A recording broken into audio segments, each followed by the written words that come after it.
Today, as part of our What's That About special interview coverage, we're excited to have Dana Bullister on, a candidate running for Cambridge City Council. And thanks for coming on our show, Dana. Absolutely. Thanks for having me. All right. And can you tell us a little bit about your background and how you came to Cambridge? Sure.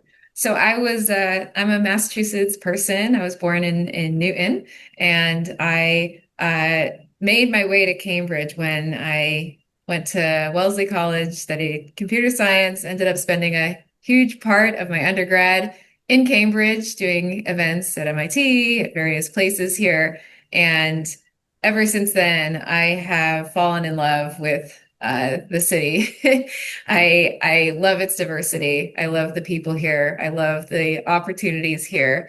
And so I ended up uh, studying at Northeastern a little bit later to get my master's. So at various points, I've lived in Boston a little over a decade ago. I formally moved to Cambridge and have been working and living here ever since. Great. Well, what's your favorite part of living in Cambridge? Do you have like any favorite neighborhoods or places to visit or anything like that? Yeah, well, my favorite part of living in Cambridge is definitely the people here. I love the community here. I love the community both with the folks I know and also just the interactions with folks on the street. It's a very unique environment and culture.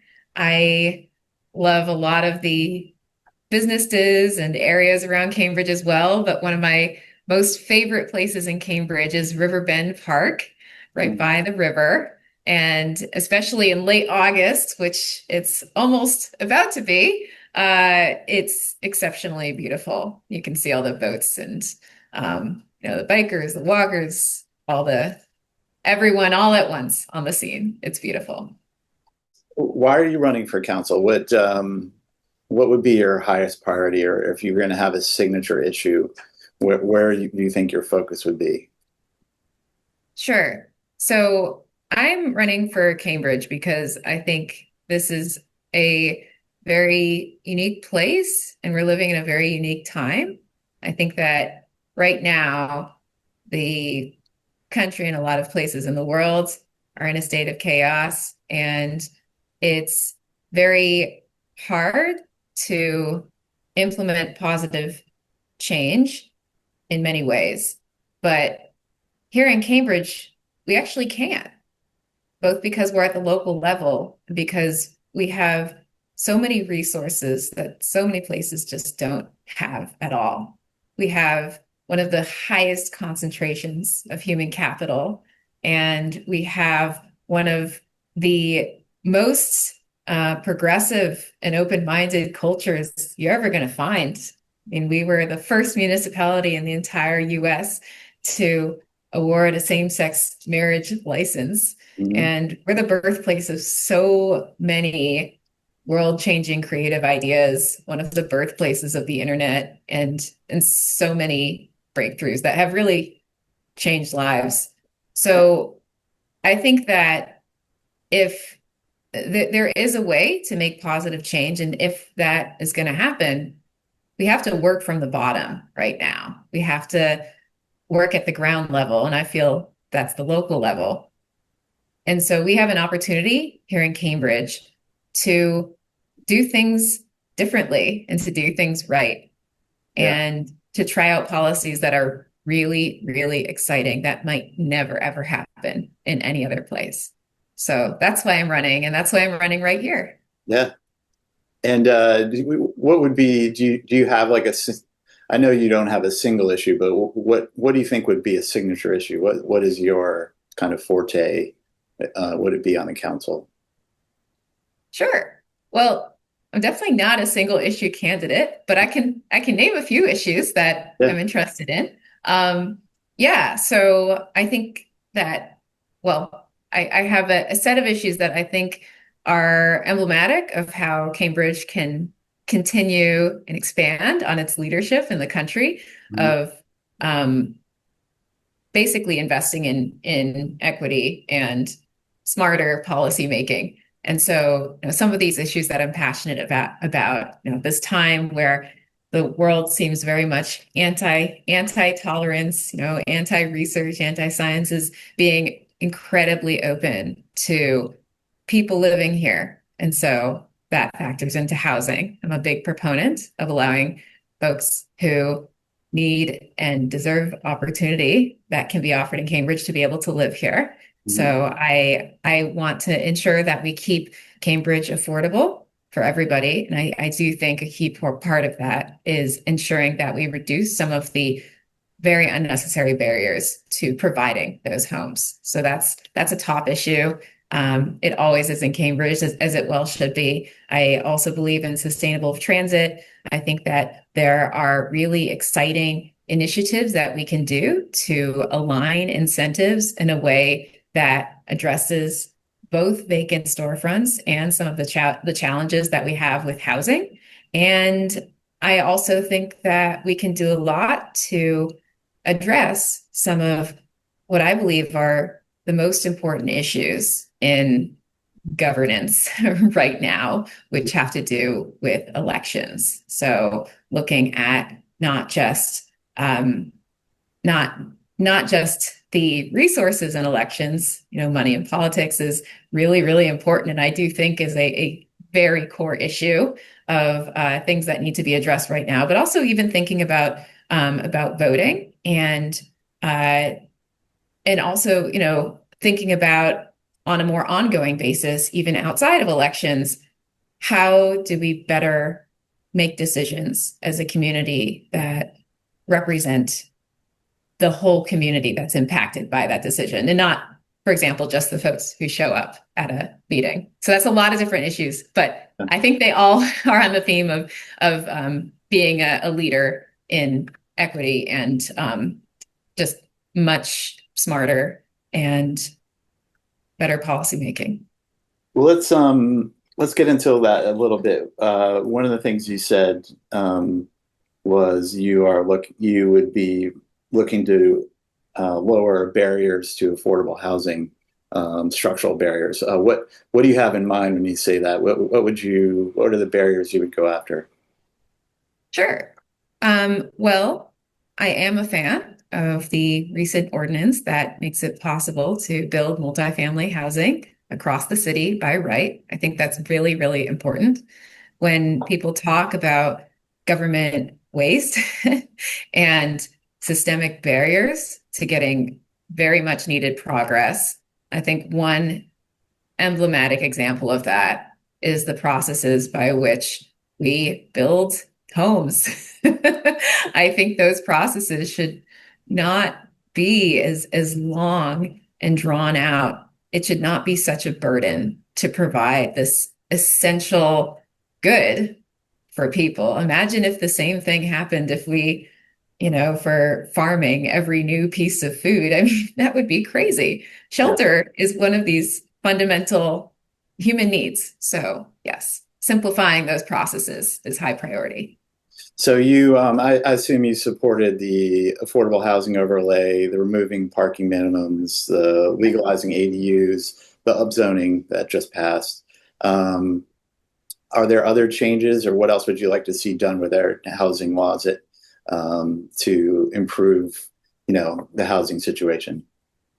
Sure. So I think that there are a few other laws that present certain outdated barriers to providing safe and very much needed housing. So one of them is to legalize mid-rise single stair housing in Massachusetts, which would basically eliminate some of these really outdated barriers that at a very different time in history were really meant for safety, but at this point, and there's been very rigorous research into this, it does not do that. It does not improve the safety of the community, but it does increase the construction costs of many new houses by up to 25%, which is absolutely ridiculous. So going back and eliminating some of these unneeded barriers, I think, is also important. Okay. Okay. Um, and I noticed, and you were talking about improving government communication, getting more out to the voters, trying to reach voters. I noticed on your website you mentioned something called flipped lobbying. Can you explain? I assume that's something you're talking about when the government improving government communication. I'm assuming. What does that mean to you? What does flipped lobbying mean to you? Sure. Yeah. So a lot of government processes involve essentially waiting for constituents to come to public meetings or to otherwise express their preferences, Hmm. aka lobby Right. government officials to pursue a particular policy, right?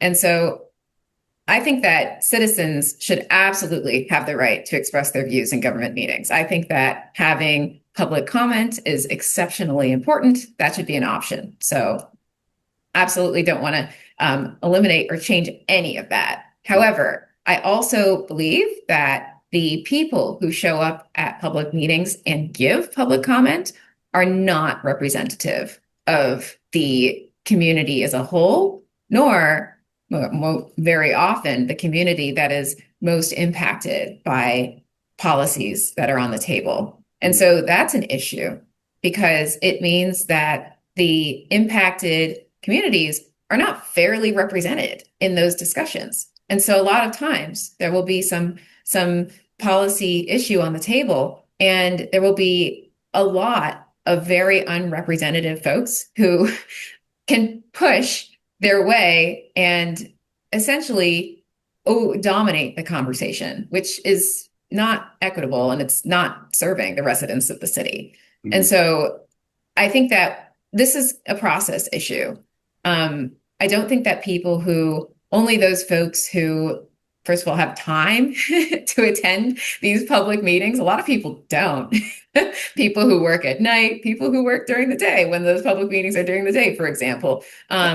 Yeah, I think that there are a lot of people who just aren't represented. And so I think flip lobbying kind of flips that approach to ensure that essentially there are folks in government who reach out to communities that are impacted in a way that better captures what people actually think when you, for example, install a bike lane near their house. I think it's important. I mean, I would want to know if there were some major or minor infrastructure, infrastructure change happening on my block. And a lot of times I would actually want, say, a text message or maybe even someone asking me at my door to hear what I think, because I think that those perspectives are really needed. And we have the tools to do it. We just need to walk out there and capture what the community thinks. Yeah, I hear what you're saying. Are you, to play devil's advocate here? I know on things like the cycling safety ordinance, I know the city folks, some of them would say, well, we've bent over backwards trying to reach out to people, like flyering and sending out emails and stuff like that.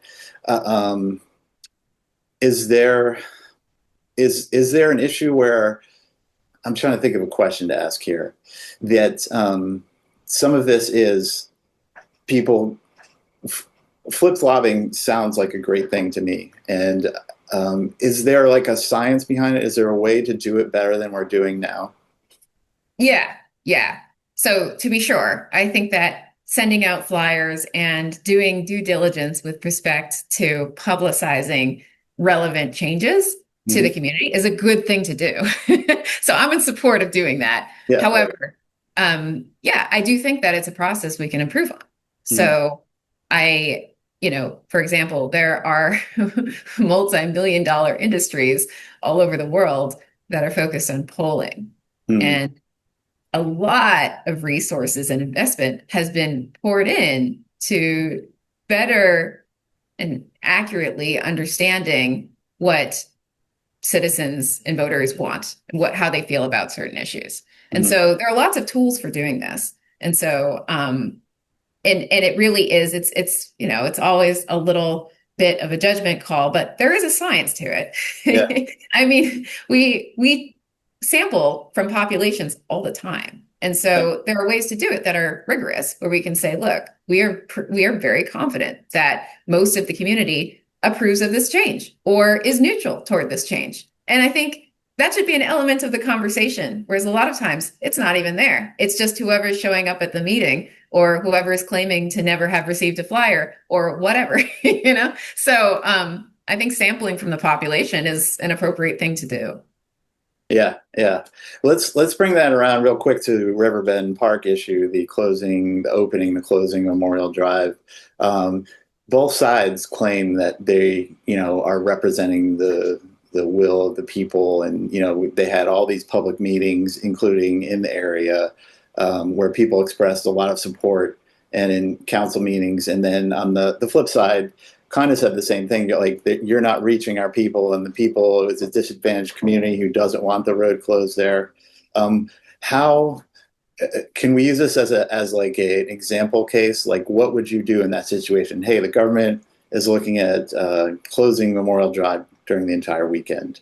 How would you reach out to the community to get their idea of that plan? Yeah, yeah. I think this is actually a really great example of how this could be in use because people can claim a lot of things about the community wants.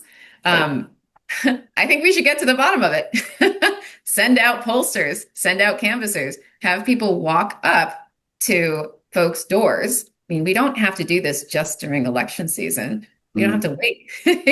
We can do it when these impactful changes are on the table. And so we can that there are strategies where you can reach out by, say, text message, but then supplement it by actually sending out canvassers and basically going up to folks' doors so mm, that people who maybe not even have phones or don't use social media or what have you, vulnerable populations, all these folks can be reached. And a lot of times that's what it takes. You have to actually walk to them and get their real opinion. And so yeah, I think that that is a viable strategy. And when it comes to things that impact people's lives, we should do it. I think, again, talk is kind of cheap. We should actually do the work to find out what's happening. Um, and would you propose kind of like I think you mentioned this, like an office or a position of like of public lobbying in the or public outreach in the city government? Yeah, yeah, I would. I think that canvassing is takes resources. It's Yeah. time consuming and effortful. And so I also think that it's really, really important for the city to understand the true needs of the people it serves. And it's a worthwhile investment to establish either a position or possibly an augmentation of an existing outreach position that does involve for these impactful policy changes going out and proactively initiating outreach to citizens who are going to be affected. Do you think there's some issues like the cycling safety ordinance, things like that, where you're just not going to get a good answer? I mean, some people are dead set against it. I think like the zoning is maybe a good example of this. Changing the zoning, there was a large contingent population that doesn't ever want to change, and then there's probably the majority of people, a super majority, do want to change, but there's always going to be this loud minority. Is there a way to factor that in, or I mean, Well, yeah, yeah. I mean, I think the whole, one of the best reasons to be doing this is because there always is that loud minority. Sometimes it's a loud majority, but if you yeah. don't do the work, you don't know which it is. So you can So, kind of quantify it. oh yeah, Yeah. yeah. This is absolutely within our ability. And so, and I think even if we are pretty sure that a majority of folks feel a certain way, it's still worth confirming, especially for policies that are really going to have major impact. And Yeah. so, and I think it really strengthens the community's confidence in the process to know that this work was done and these are the data on what people feel and think in their community. And if it turns out that it's only 2% who very strongly don't want something, and Mhm. there's not really a compelling reason, and the rest of the population desperately needs it, I do think that is a very important intel when policymakers make a decision, and a really good justification of those decisions once they are made. Yeah, yeah, I hear you. But let's get to the. It's one of the things I really wanted to talk about today was the because I actually participated in your Reddit AMA, and we talked about the vacant storefront problem in the city and these landlords sitting on large commercial spaces. And you at the time you mentioned one of the things that could be done was something called a split rate tax proposal to help cut down on that practice of landlords just sitting on vacant properties. Can you explain how that would work? Sure. So so far, our city has spent more than a decade essentially trying to persuade property owners to fill their vacant storefronts. Mhm. And in many cases, that just hasn't worked. And so the basis for my strategy is that I don't think any real progress will be made unless we align financial incentives with the outcome that we want. This is simply what we need to do when it comes to landlords deciding what to do with their properties. So my idea stems from the idea of a land value tax. So this is actually a very old idea. It stems from this political economist named Henry George in the late 19th century who advocated for the idea. Well, he lived in the Gilded Age and he basically started to notice that that the richer and more industrialized society got, the greater inequality became and the deeper poverty he would see. And so this spurred this idea that a lot of this inequality was due to monopolizing land. And so, as an economist, he believed that this could be addressed most effectively via a tax based on the value of that land. So, the interesting thing about this idea is that pretty much everybody is a fan of it. If you look across the entire ideological spectrum, like Milton Friedman, he likes it, like Stiglitz, he approves of it too. Everyone sort of agrees that this is the right thing to do. Mhm. And so it has a lot of benefits because, first of all, a lot of housing price instability has to do with land speculation and treating housing like an investment that you can basically gamble on Wall Street, right? And the Right. basis of that investment is because the land value can swing upward very quickly, and so the owner of that land doesn't need to do anything, right?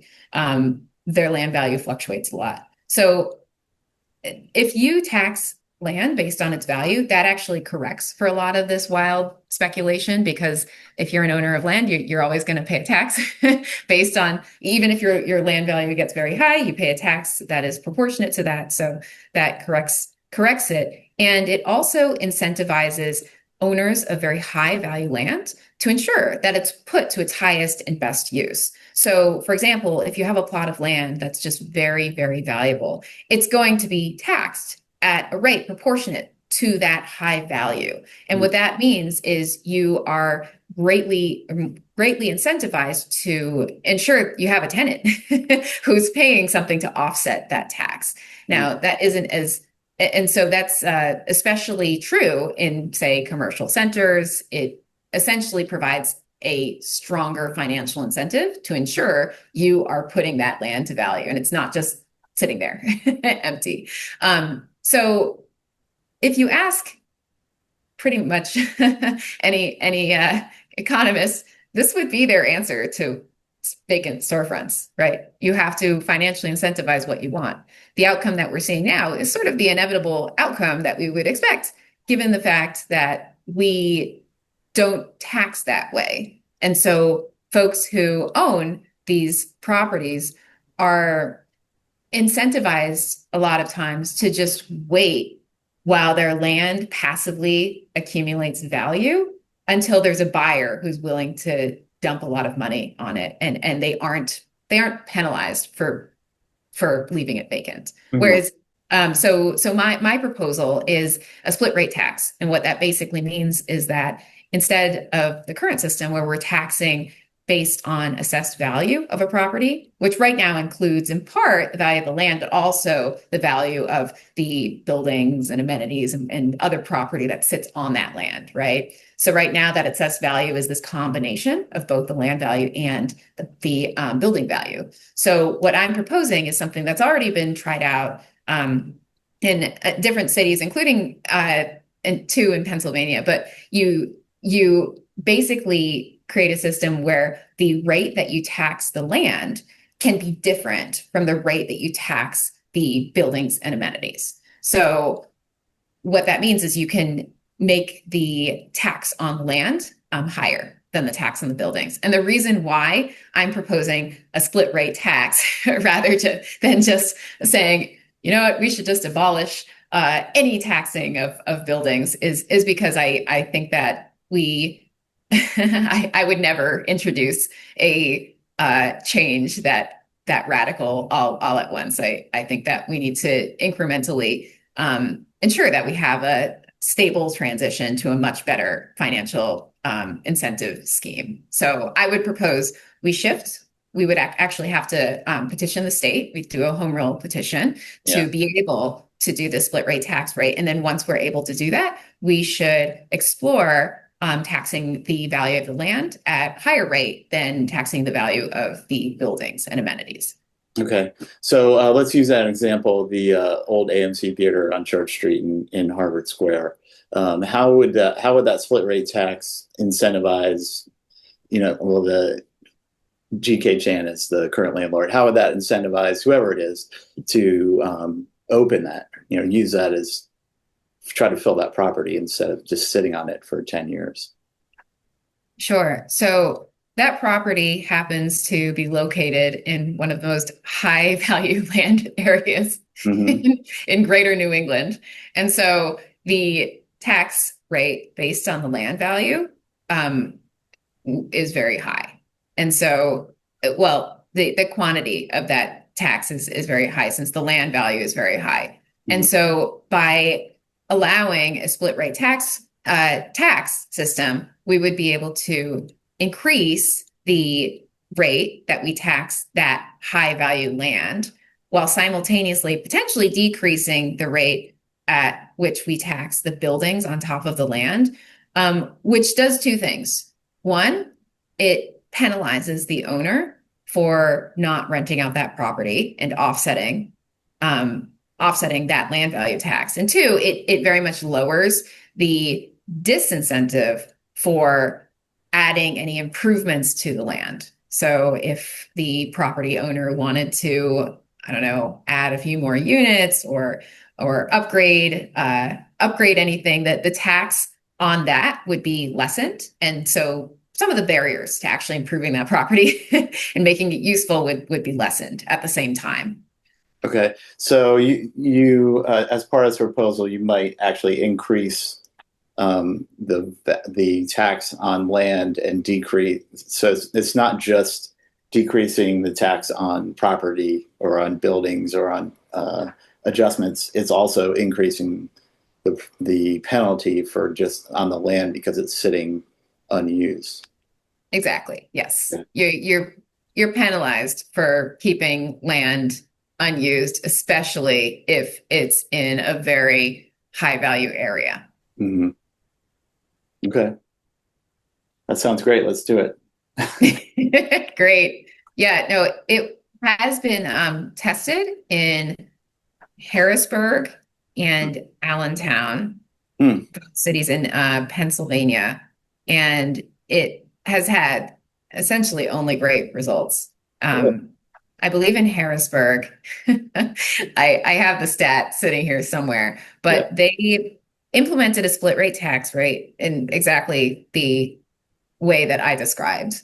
And they managed to, see, I have this document here somewhere. Anyway, but they managed to greatly decrease the number of vacant storefronts that they had and increase construction in the areas where it was really needed, decrease vacant property. I think it was something from, they had more than 4,000 like vacant storefronts, and they decreased it to 500 for a period of a few years. So it was very effective. it was not unexpected. I mean, this is the financial incentive scheme we need. But overall, it was very much a success in pretty much every metric you could imagine. And a lot of the yeah, some of the benefits actually included lower taxes for residents who tend to not reside on as big as large plots of land as say large businesses, for example. And so it was actually a lower tax for most residential properties and much lower incidence of speculation, so much more stable, like stable rents, for example. Yeah, and the only losers were basically those who had vacant storefronts. So overall success. Great. I'll have to look into that. I've done some work in Allentown and I'm familiar with, I mean, there's some great empty buildings there. There was. It'd be interesting to see how that's working. Um, so let's kind of move on if you don't mind. Where do you work and do you commute or like how do you get to work? Sure. So I'm a PhD student. I work at a lab at Northeastern University, which Mhm. is across the Mass Ave Bridge over in Boston. Yeah, And so I used to commute to work via blue bike. I don't actually own a bike. My bike was stolen, but I commuted via blue bike. And then they introduced e-bikes. And so yeah, that cut down my commute from 20 minutes to 10 minutes. I was yeah. like, Those things are fast. yes. Yeah, and now I sometimes commute by scooter. But that's how I get there every day. I don't own a car. I mean, I haven't in my whole life. So although I can drive, like I came from the suburbs and everything. Yeah. But yeah, that's how I get there and how I get everywhere in Cambridge. Is there when you're commuting or when you're out biking around, is there things that you'd like to see that would make that commute easier, transportation easier? Yeah, for sure. I am a big proponent of separated bike lanes. They save lives. That is objective fact right there. And it would be outstanding if more of my commute, part of which is in Cambridge, part of which is in Boston, would include more separated bike lanes. Everyone's happier when there's separated bike lanes, who's Mhm. on the road in that moment. The bikers are happier. The folks in vehicles who are using the road are much happier. And Mhm. so it would be much safer if we had more separated lanes. Okay. And so you support finishing the cycling safety ordinance and completing that part of the bike lane network?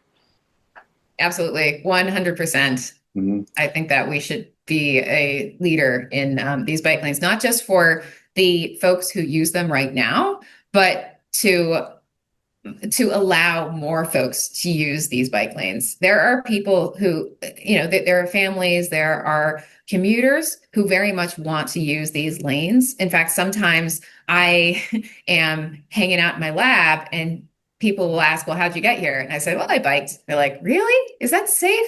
Are you Mm. sure? I mean, I don't know. I'm not comfortable going all the way. What's your route exactly? Oh my goodness, you're going on that bridge. How could you do that? I was like, Yeah. well, it's not that bad. They're like, well, I would absolutely take that route if it were a little bit safer. And Mm. so I think it would be amazing to fully implement that network to allow more people to feel they can use it and to lessen traffic on the roads. So both those reasons I think are vital. Yeah. Is there anything else or what else would you do to improve like the quality of life in the city? Not just commuting and traveling, but do you have ideas about improving the cultural life of the city, encouraging more music or artistic spaces or anything like that? Sure, sure. Well, I am a huge fan of those block parties. I think that was a wonderful improvement to the city. So continued investment in those block parties, I think would be amazing. I love when it's possible to combine a lot of the cultural elements that make Cambridge so wonderful together in these events. So I love for example, during the Cambridge City Dance Party, I loved how there were artistic kind of structures available to interact with in the neighborhood. And I think that there may be more possibilities to bring in local artists to be able to create these interactive experiences and maybe merge them with these community events. Mhm.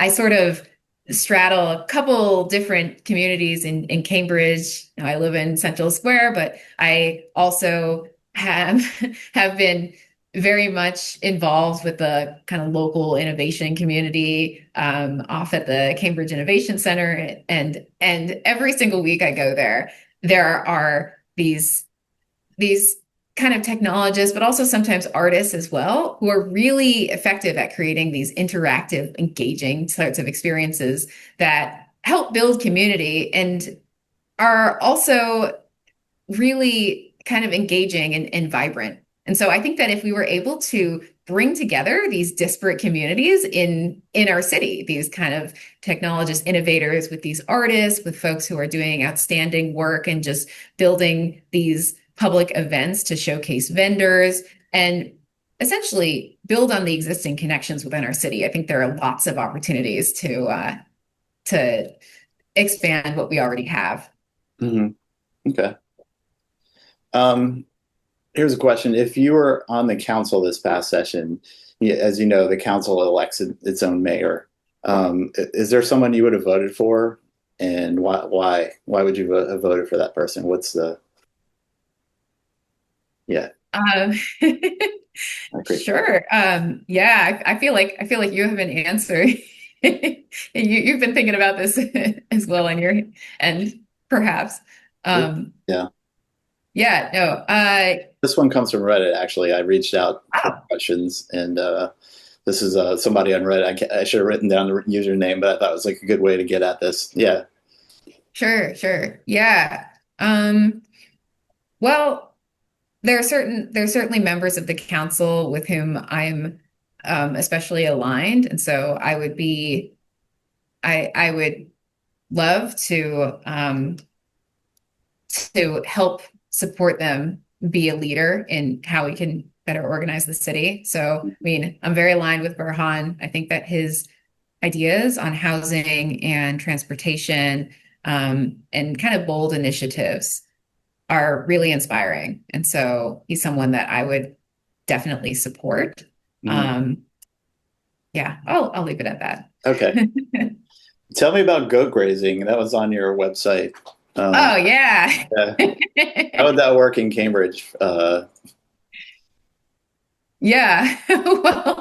Well, basically the policy proposal is to allow people who would like to have to this is building on some of the policies related to urban farming, for example, and allowing people to be able to grow their own food and have their own livestock to, you know, give within certain constraints, of course, to preserve public health, et cetera, et cetera. So there are already laws that allow, I believe, poultry farming at a very small scale in Cambridge. I want to build on this by allowing folks who want to be able to have goats to graze. And this is exciting on many levels. One, it's very environmentally friendly to have a goat cut your grass Yeah. rather than a lawnmower.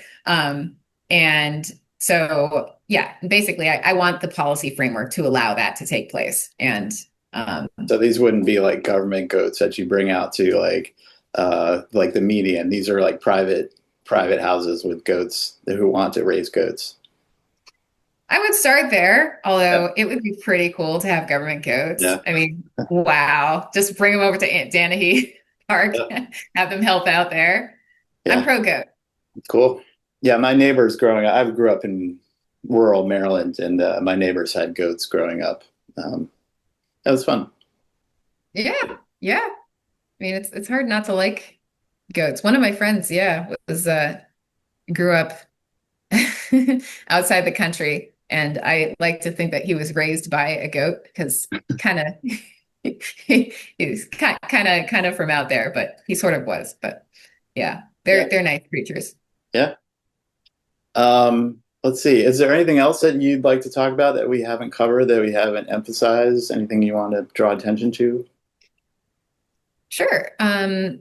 So one idea that I think would be very impactful to implement in Cambridge would be uh, implementing smart metering in commercial centers. So I'm excited about this idea, both because it's really great. And I think it would increase policy of life, quality of life Mm. for everybody. But also it's something that people don't really talk about enough. So this is along the thread of this guy named Donald Shoup, who is a proponent for ensuring that we are much smarter about how we set up meter pricing in cities. And so basically, when meter pricing is either is say underpriced, it means that the inevitable outcome is there will be this artificial shortage of parking, especially in really, really busy areas.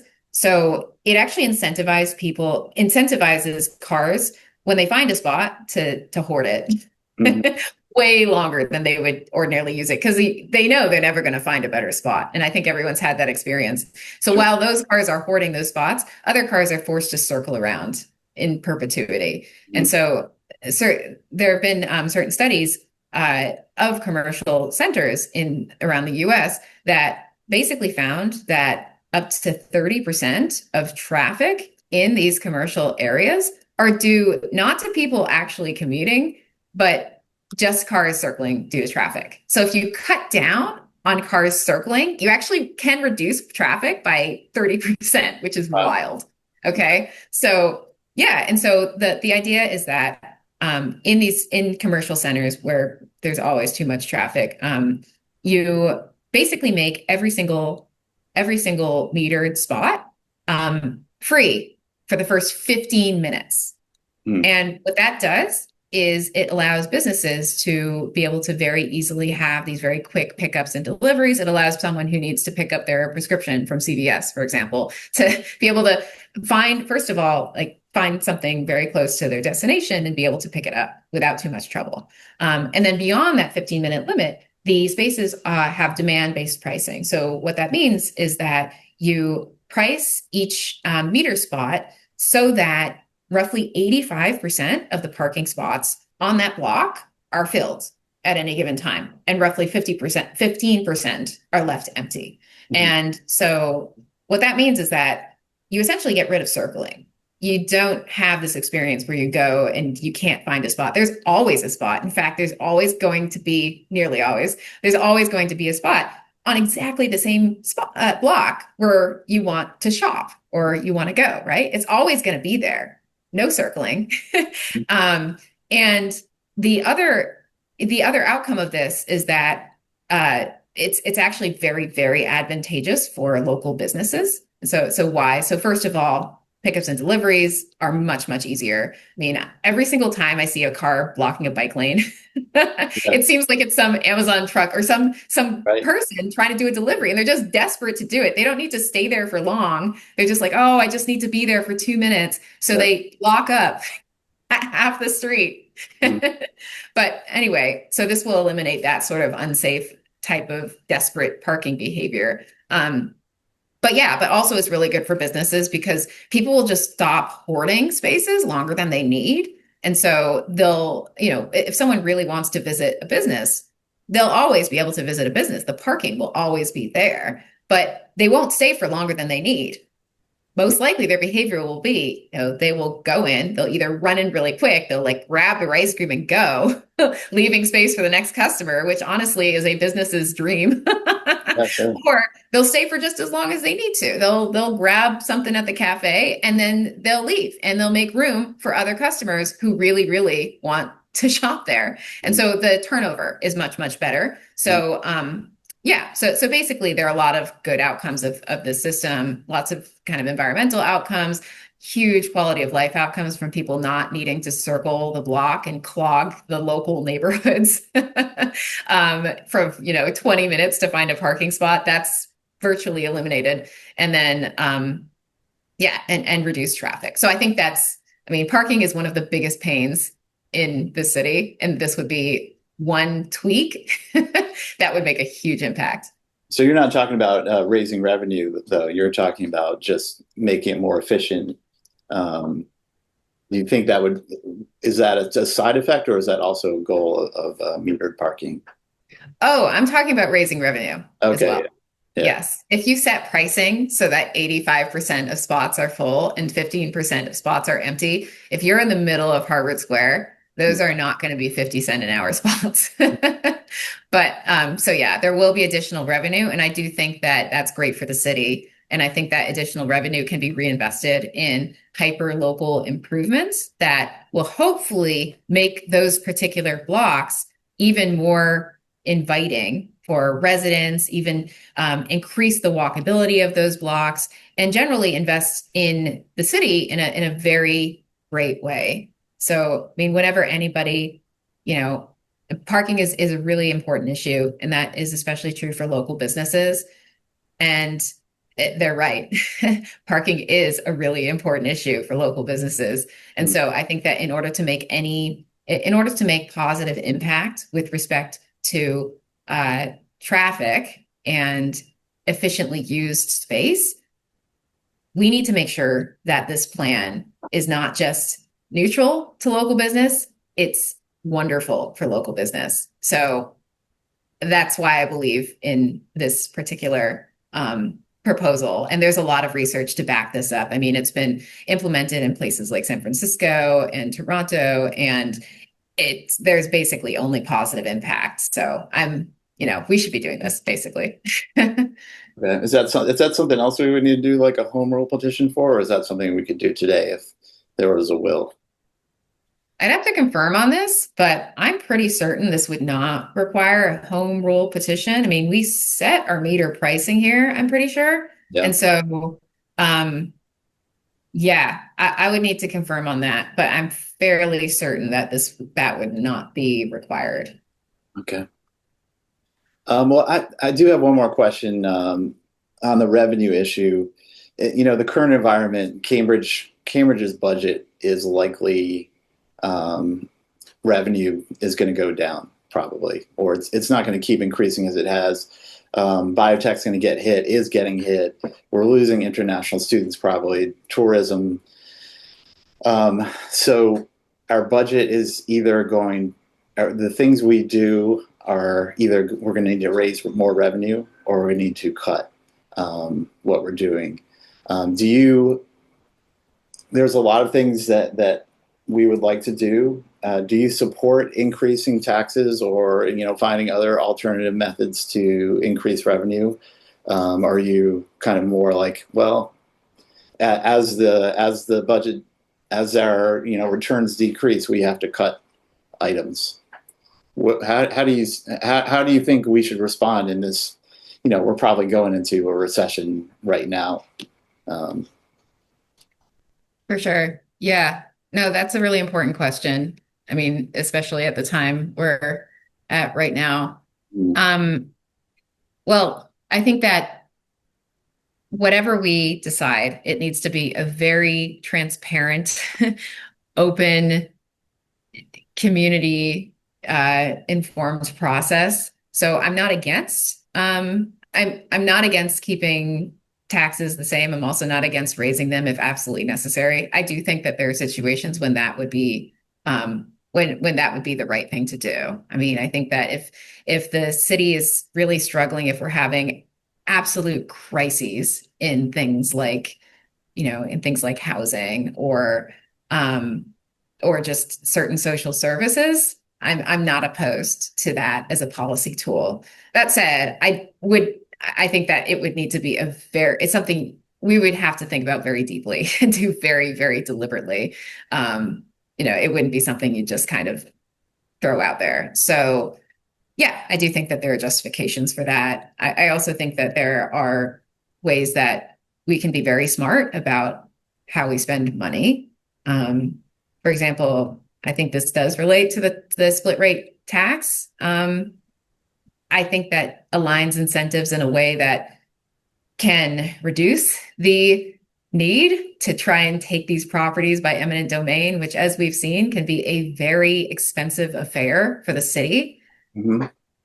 I think approaching this in smarter ways can actually save the city a lot of money. And yeah, and this would not necessarily make a ton of revenue, but it is the parking proposal that I suggested, I think is a smarter way to implement parking. And it also is revenue positive. Mhm. So I do think that there are other policies like these that are revenue positive that really benefit everybody that we should definitely explore as well. Okay. So we have many tools at our disposal, and I just want to be pragmatic about which ones that we use. Yeah. I just want to put in, I think I've said this in other interviews, but I think it's ridiculous that our residential parking permit is so low. Like we could It be is, yeah. charging, we should be charging way more, for once a year. I think you only pay like $25 a year for residential Yeah, parking. It's insane. But it is insane. Yeah. Yeah. And I mean, it's like even the people who are supposedly benefiting from this, AKA the folks who are paying $25 per year, yeah, you can almost feel the emotional toll it takes on them when they talk about the fear and the dread of having new neighbors. And that fear and dread is in many cases because they're just worried about their parking. yeah, yeah, And it's a toll on everybody. So yeah, I completely agree. I do think that it's crazy how low they are considering just real estate in Cambridge. And I think it would actually improve quality of life for everybody, including those who own a car, to correct it, at least to a certain extent. I mean, nothing crazy, yeah. but I think a little bit goes a long way in making sure we allocate our space better. Yeah. All right. Yeah, I think that's about all I've had today. Is there anything else you wanna hit or? Um, let's see. I'm looking through anything else. I know we're probably at time here, but we've done housing stuff. I think we hit the top ones. I mean, my other um sort of issue here is the 5-star voting. Yeah, I don't know if you noticed on my website, I but saw it. Yeah, yeah, I think that could be really impactful. And not something that we would obviously roll out very soon, but um, I think that it could be a really interesting thing to pilot test. Yeah, I don't know if we can always circle back to it next time. I know it's been a while. yeah. I feel like I don't have. I don't think I have time to get into it. I was interested in Okay, that. that's fine. I do think it's weird that the ranked choice voting that we do right now has some random elements into it.